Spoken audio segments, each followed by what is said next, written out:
Hi, you guys. Welcome to Too Much Tuesdays. I'm Tara Greenway, and this is where you can come every Tuesday if life gets to be a little bit or a lot too much. And I give you guys easy energy tools so that you can handle anything that comes your way with grace and ease and just let it flow and let your life flow. So, I've been talking lately about how to be happier.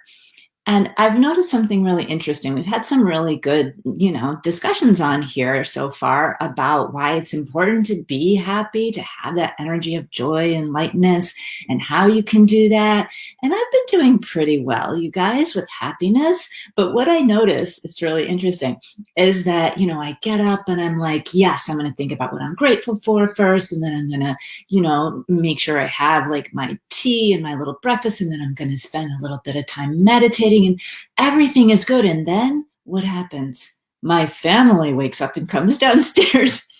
Like all my spirituality just goes out the window or somewhere. I don't know where it goes. And that's really interesting to notice that. Not every day, but when things get challenging, Um, and so I was really thinking, what? That doesn't really make any sense. I love my family and they love me. Like we're doing pretty well, we're pretty functional family, I think. And they're great. Some of you guys know them. So what gives? And so I am going to have a guest on today in just a minute. You guys will meet her, Rebecca Guez, and she specializes in conscious parenting. So being conscious about how you're relating to your kids.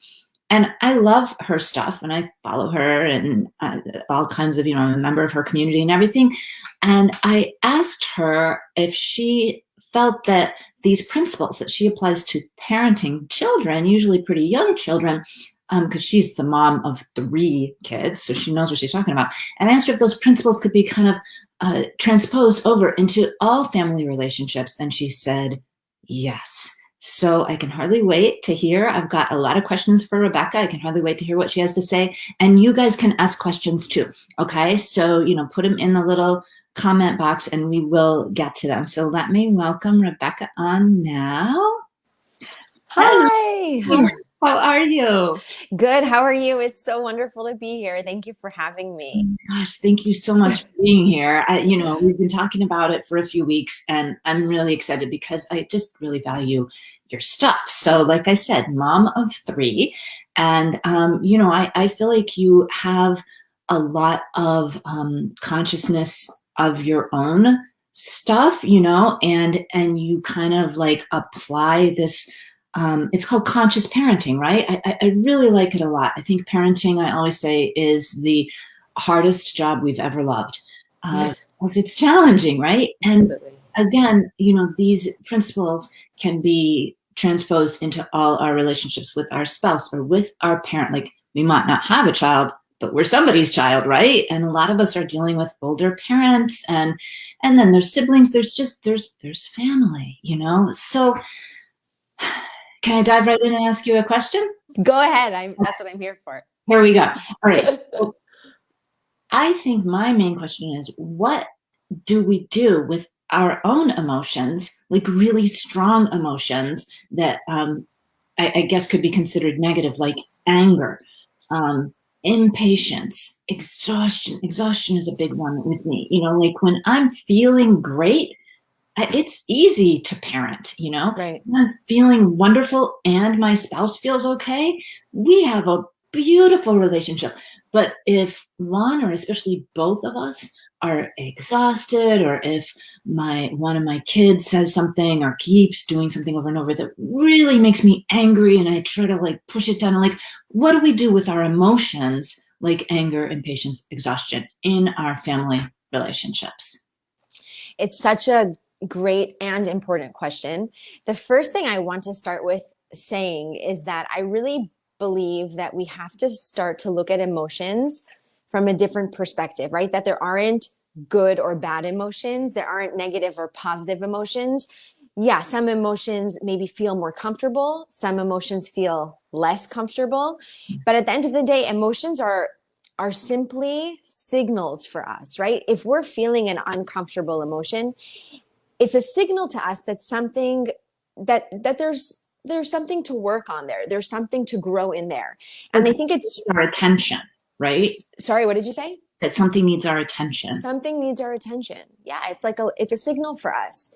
And I think where we what compounds the discomfort of anger, frustration, nerve, anxiety, is this idea that there's something wrong if I'm feeling those things. And then, of course, if you have um, with anyone else in your life, right? What happens is that if we then see someone else feeling or expressing those emotions, then we think, oh my gosh, there's something wrong with them. If we're a parent, for sure, we think that about our children many times, but it can be a partner, it can be our own parent, it can be anyone in our lives, right? When we see someone else having or expressing big emotions that are more uncomfortable, then we think there's something wrong there. So the first thing that I think is really important is for us to just start to get comfortable with those emotions, right? Because a lot of times it's like we feel it and it triggers us even more because we have all of these beliefs or judgments around those emotions and feelings. I mean, I have to stop you for just a second because that right there is where I know that that's where my issue is. That exactly what you're saying, and especially like I consider myself like a really spiritual person, and like, I have a just turned 12-year-old. It's not my first time around the block. I also have an almost 20-year-old. So I feel like I should be, and I know as soon as you hear that word should, but it's just an absolutely unconscious feeling, really. Yeah. Or unconscious belief, subconscious belief, I would say.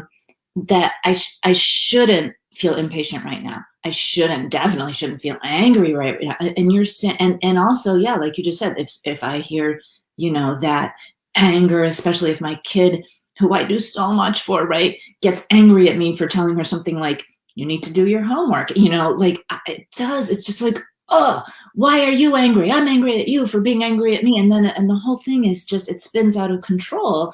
And so what you're saying is, that to recognize the emotion as a signal that like, oh, something is going on with me, what is it? And then to not tell yourself how bad you are for having an emotion. Is that right? Yeah, absolutely. Right. To just first allow ourselves to have emotions and feelings. And it's something that many of us weren't, when we grew up, we weren't given the space to have them. It can be extreme, like really shut down by an adult in our life or by someone in our life who wouldn't let us have emotions. But it can also be as simple as, right, a parent saying like, it's okay, be quiet, stop crying. Don't cry. Yeah. Right. Don't cry. Which is a very normal language. We Yeah. all use it, right? Because, from our perspective, whatever just happened is not a big deal. And we're trying to create a space of safety where they know that you're okay, just calm down. But what happens is we cut off the child or an adult, right, from expressing, from feeling okay with having those emotions. So it's just like so deeply, like you said, embedded in our subconscious. It's so deeply ingrained in us, this idea that those uncomfortable emotions aren't okay to have. We need to kind of figure out how to like squelch them as quickly as possible. Mm-hmm. And so, yeah. Do instead of like when we recognize, let's say I bring consciousness to it and I get triggered by, let's say my husband, let's not even assume it's a child. Let's say my husband, he doesn't feel good and he says something that, triggers me. And I recognize, oh, I'm feeling really angry right now. And so that would be the first step, knowing what I'm feeling, and then going like, why am I so angry? Just because he was asking me whatever, what time dinner is going to be or whatever. And then I would realize like, oh, because I feel like I've always got too much to do and I never get any like support or recognition from it, for example. So then what do we do from there? Like once we know our feeling. So that's great. And that's really important. Just like to name and acknowledge what it is that I'm feeling. And then you understand why you're feeling that way. So what I teach is that every feeling comes from one of two things, either a need that's not being met or a limiting belief, right? Negative self-talk that we might be having.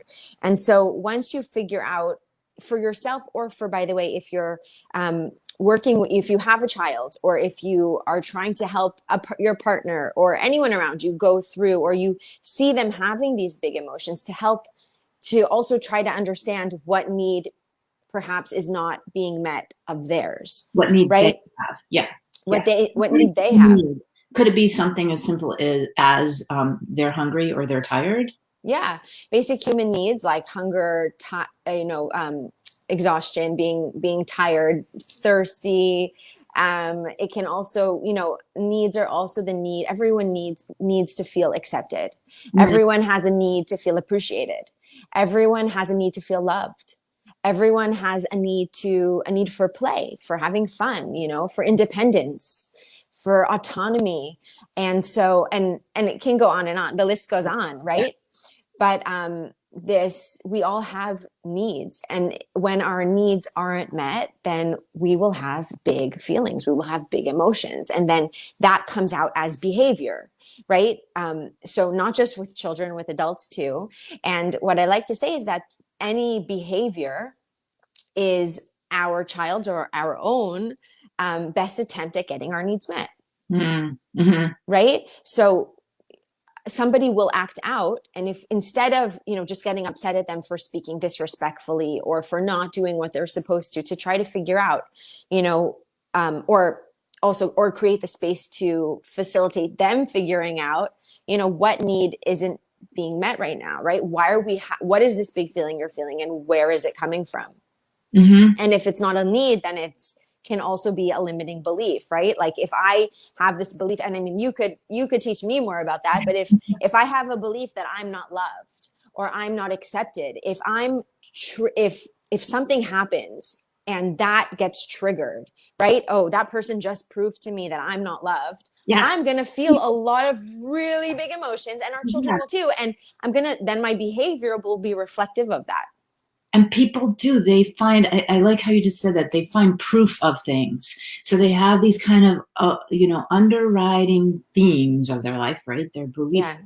And then when some otherwise innocuous comment comes across, they're like, see, yep, I don't get any respect, or yeah, Right. she loves my sister more than me. See, and that sounds like a little kid thing, but with my clients, I mean, people are 40, 50 years old and Of course. really jealous of their siblings because they truly feel, yeah, underappreciated. So then, Rebecca, what would you do? Let's say it is like a kid that you said, hey, it's really actually time to get buckled down on your homework. I thought you said you had a history test and a big science assignment due tomorrow, right?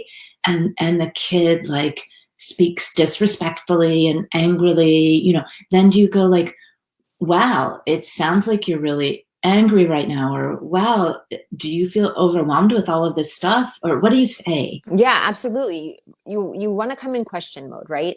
As a parent, or again, and I say as a parent, but really anyone who you're talking to about big emotions, you want to come in question mode so that it doesn't come off as judgmental, or that you're assuming you know what they think and feel, because that's usually where even more disconnect happens between parents and children, is when a parent comes from a place of, I know how you feel and I know what you're thinking. And then the child just explodes because A, usually the parent is wrong, even though they think they're right, or B, even if they're right, that's more triggering. Like somebody who's bigger than you, smarter, knows more, is coming and saying what you feel. Like, don't tell me how I feel, I'll tell you how I feel, right? So the remedy to that is coming in question mode, I love that. right? I'm in question mode, and even to adults too. Yeah, I don't think Absolutely, to anyone, right? I notice that you have a test and a report due this week, and I notice that you're not getting started on it. So I wonder what you're feeling. Like, why aren't you getting started on it? but what if Right? you go, I don't know, leave me alone. So that's great. So then what do? Right? You don't know. Okay. You know what? I know that you have to turn this in, and I don't want it to get to the last minute because that's going to be really hard for you. So let's figure out together. Like, let's sit down. I'd really like to understand why you don't want to do your schoolwork. And it might be that, in one moment your child is too triggered to talk about it, so that's not the right moment to have that conversation. But when you're really always looking at your relationship and at what's happening with your children, it's not like there isn't a beginning and end, right? Even And it's interesting because that's sometimes where we get stuck to. In a moment of peace or calm, we don't want to go into those heavy topics because we just want to like relish, we relish the peace and the calm. But those are the moments to use to go into it, because if we can look at those challenging moments as actually opportunities to build connection and to deepen our relationship, not from a place of fear, like I'm afraid of the big reaction that's going to come, we can actually forge and build those bridges. Because if you catch your child in a moment when they are coming from a calm place, they're like in a good mood, and you approach it from question mode, not setting them on the defense, not telling them they have to do it right now, but just, what I noticed, is that right? I'm really wondering how you feel. If they can't tell you how they feel, you can offer feelings, but you're not saying like you feel this or you're doing this. You're asking, right? Mm-hmm. Like, You are tired? you tired? Mm-hmm. Are you overwhelmed? Are you clear on the instructions? Are you, I don't know, are you worried or comparing yourself to how everyone else is going to do? Like, there's so many things that could keep a child from wanting to complete their schoolwork. And our job is really to help them identify that. Mm-hmm. Right? I totally hear you. And that's so wise. And I wonder if I can insert something here. I don't know if you even know this, but I have two children. Our younger one is ours by adoption. And so adoption it's a big deal, Yeah. And one thing that we do very consciously and have since she was a baby, we got her when she was just born, we normalize adoption and we talk about it like just all the time, almost to the point that she's probably sick of us talking about it. But not really, that would be weird. But then it becomes exactly what you're saying, because the moment to delve into something is not the moment of crisis, right? I used to make this mistake a lot. But like with adoption, I think I've like read so much about it and really like believe in the whole process so strongly that I've kind of overcome that inclination. And what we've done is like weave that into like just everyday life. Like, oh, Mother's Day is coming up. I bet your birth mom is thinking about you, especially right now. Should we text her? And then it can be a no or yes, but she knows, my daughter knows that it's okay that she's thinking about it. It's okay, whatever emotion she has about it. For reading a book that mentions adoption in a negative way, which happens surprisingly often, then I'll stop reading and go, oh, you know what? They seem to have a belief that, if you're adopted, that you're like less a part of the family or something. Isn't that the weirdest thing, And so that we actually can laugh at stuff that otherwise would seem very hurtful to her if we hadn't processed it already. We just look at each other, roll our eyes, and keep going because we've done the hard work in the moments of just cuddling and reading a book. And, so I wonder if we could, again, transpose this and maybe because my 12-year-old is one of those kids who does not want to do her homework. And then it just gets worse and worse and worse. Yeah. If you don't do it. So maybe in times that are, nice and we're just playing a game of sorry or something, I could say like, what do you think is the worst part about homework? Like, and then I just hate how, they make me hand it in on the computer and something always goes wrong, whatever it is. And maybe it's something that I wouldn't have suspected, I thought it was because she thinks she's stupid and that doesn't make sense to me because she's so smart. But maybe it's some crazy other thing that she can't express when she's upset. And then I'm not giving her really the space to express when she's calm, right? Yeah. Yeah, I love that. Absolutely. And so how can we parent consciously or have any relationship consciously without like giving away our power, kind of like being like a doormat? Because I do tend to, and I keep taking myself as an example, like I'm compassionate and I feel like, oh, it's okay, I can handle it. I can take all your stress that you're giving out. And, but at a certain point, I just get like, walked on like a doormat, and then that makes me resentful. And, like, how can we make sure that we're not just giving away our power by being so conscious?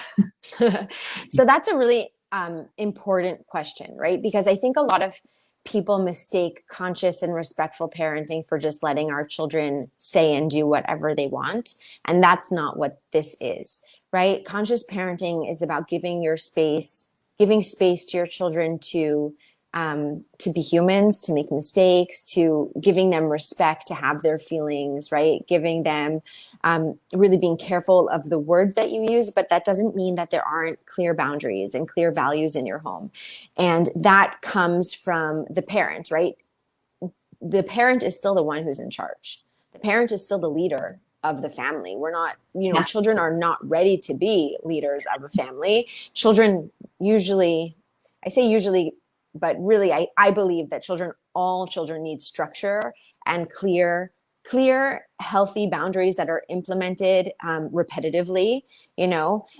Children thrive off of that. And so I think a lot of it comes down to having clear family values that the parent is really, really clear on.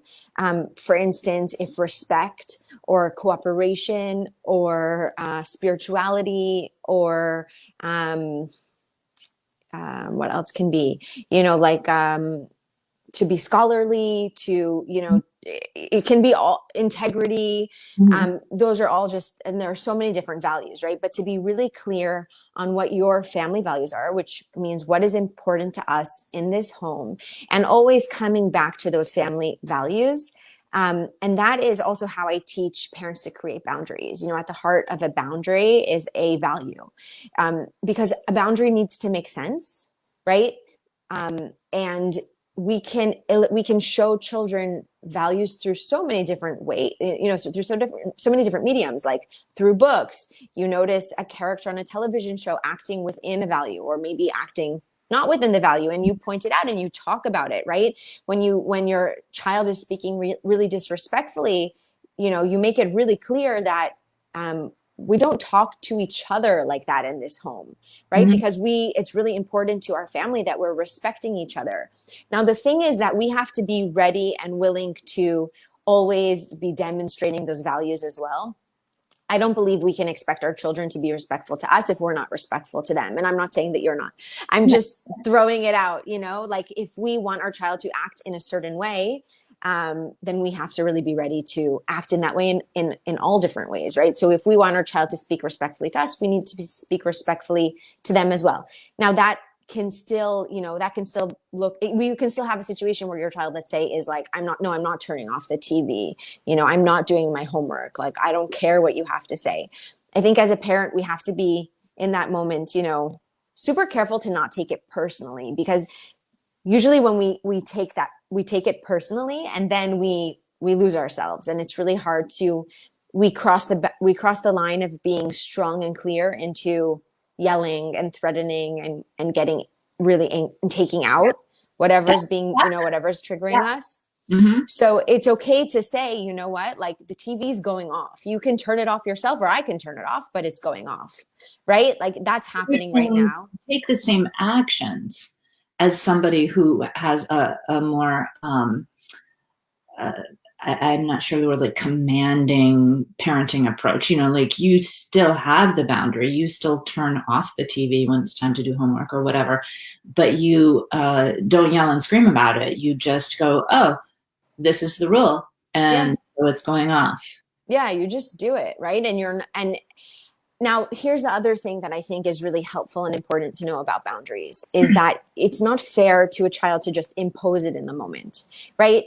Nobody likes You that. know what they are. Yeah. It has to be set up from the beginning, and an understanding of why it's important in our home, and and what value it's relating to, and if it doesn't go well, to talk about it later. What didn't go well? What do you think is, if, like, it's really important. You need to get your homework done. So how are we going to do this so that we create an environment where you have your time to hang out and veg and like relax, but Right. also make sure that you get your work done, right? I think a lot of times we underestimate our children, and we think they're not always capable of having those conversations. But the more, I believe, that we put into their hands and we allow them to make their own decisions, and we show them that we trust them, the more they're going to be trustworthy. I, I don't think they're going to take advantage of that. I think on the opposite, they'll actually step up to the plate even more. So let me ask you in our last like 5 minutes here, Yeah. uh, what if somebody's kids are already grown up, and they feel like, oh, I did everything wrong? Is it too late? I never think it's too late ever, ever, ever, because first of all, I'm sure that even if you're thinking you did everything wrong, you didn't do everything wrong.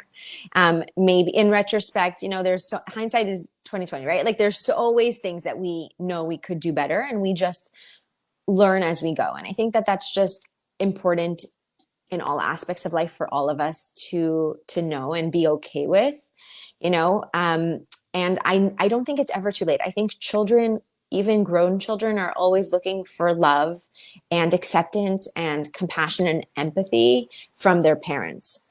And I think that for the most part, I can't speak for every case and example, but I really do think that for the most part, even adult children are just waiting for parents to be like that. Like, and as soon as you turn that switch and you really show that unconditional love and empathy, and you're just listening to them and you're just being there with them, like imagining they're 2 or 3 or 4 years old again, and how would you act with them, how would you care for them and handle them, rather than seeing them as an adult, see them as a child, because we're all children at the end of the day. Inside we have this, we have this inner child that's just wanting to be nourished and understood.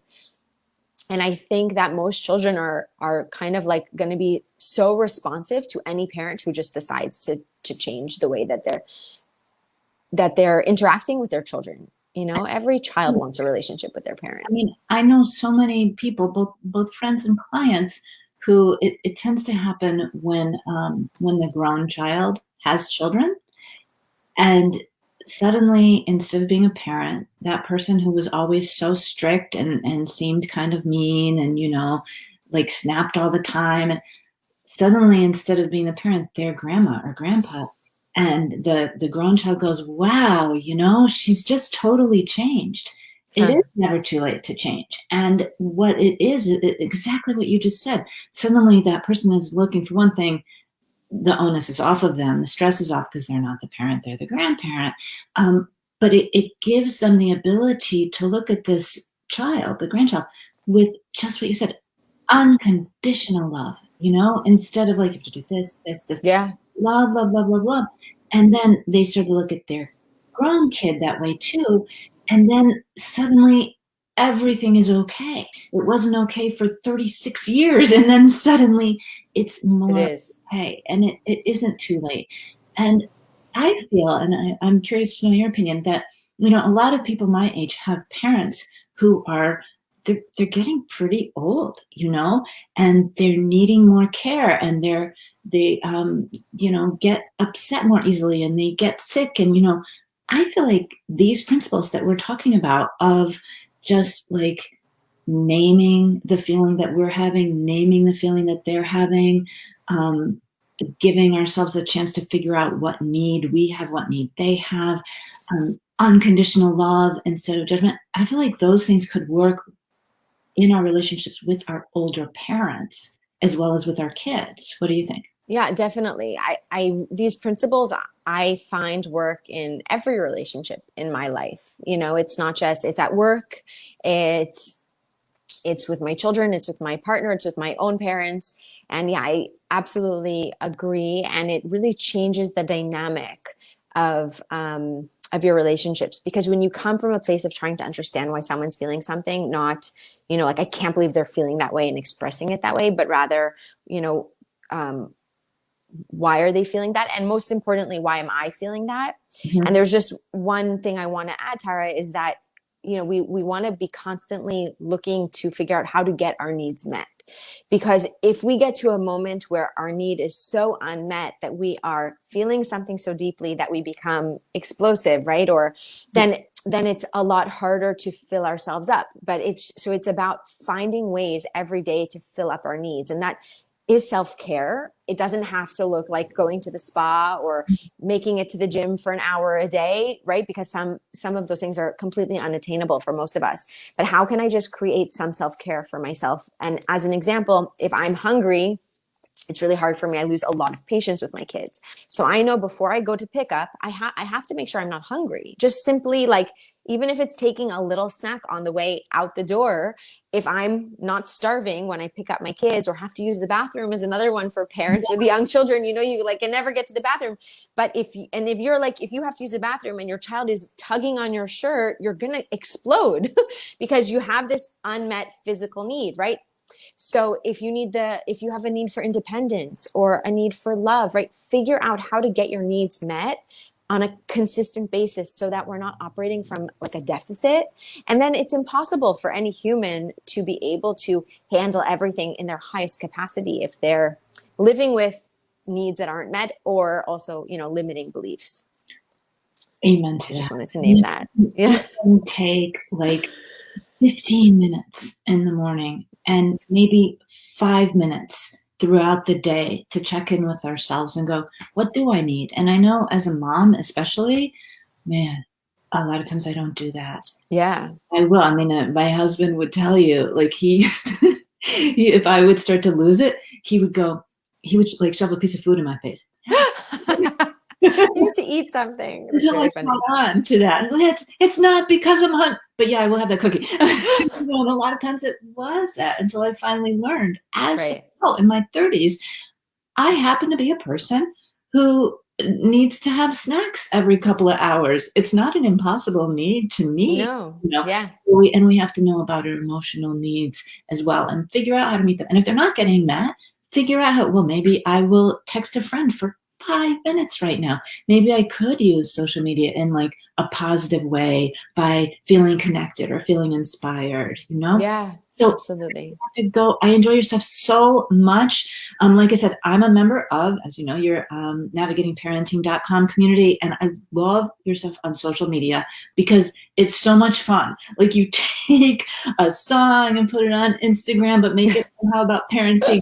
See these beautiful little children, and you have like all these like very authentic, for real things for us, little Thank you. moments, little snippets of here's something that you could do, like a really, I don't know, boots on the ground kind of thing. So can you tell people how they can become a member of your community and how they can just follow you on social media? Yeah, thank you so much, Tara. So I am on Facebook, but more on Instagram. But on both places, it's Navigating Parenting. Navigating. At Navigating Parenting. I'm also on Clubhouse, just so I don't forget, which just opened up to Android users too. So if you have an Android, you can now use Clubhouse, which is great. I have 2 regular rooms on there with other parenting experts, which is really fun. So we do a weekly room. On Wednesday, there's a really good. I have, so on Wednesdays at 11 a.m. Pacific, So 2 p.m. Eastern Standard Time, I have Parenting Think Tank, which is with a few other, we're some educators, some parenting experts, coaches.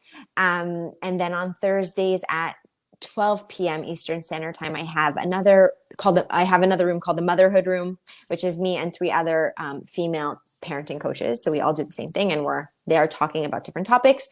And on Monday nights, I'm also actually in another room called Parenting After Dark at 9:30 in the evening. You are all over Clubhouse. Yes, it's great though. Tune in easily.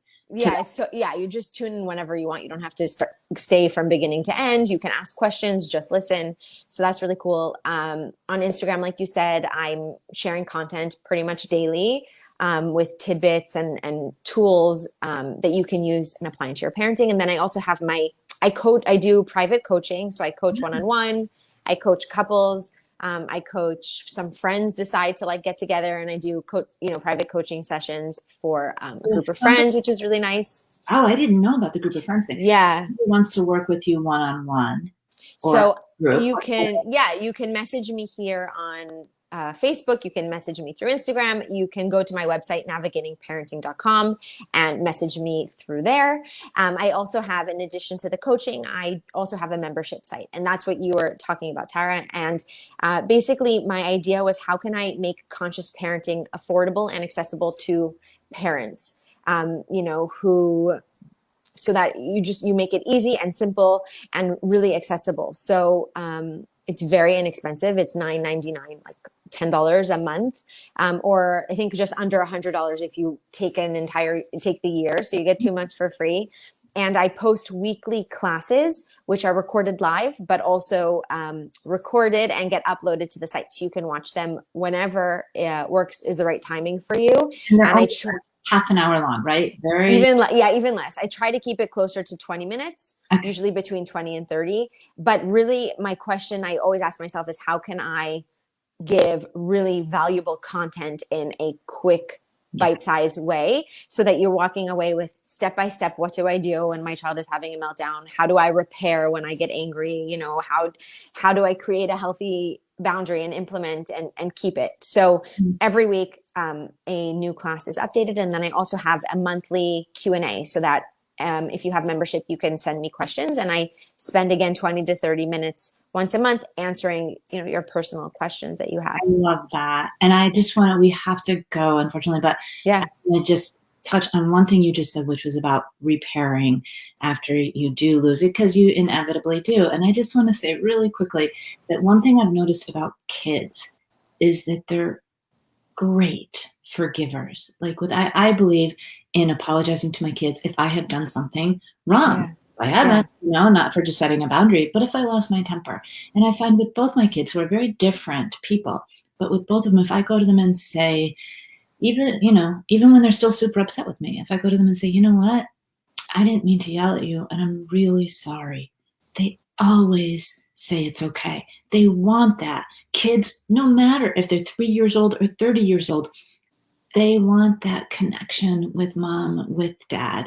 So that's just a really beautiful thing, and something that makes things a little bit easier. It's not like being with some boss at work that, like you could get fired at any second. Families are there. Families are always there. And that can be like stressful, but it can also be just the most beautiful thing in the world. So thank you so much, Rebecca. Thank you for having me. So let's stay connected, and Absolutely. for your time. Thank you so much. Have a wonderful day, everyone.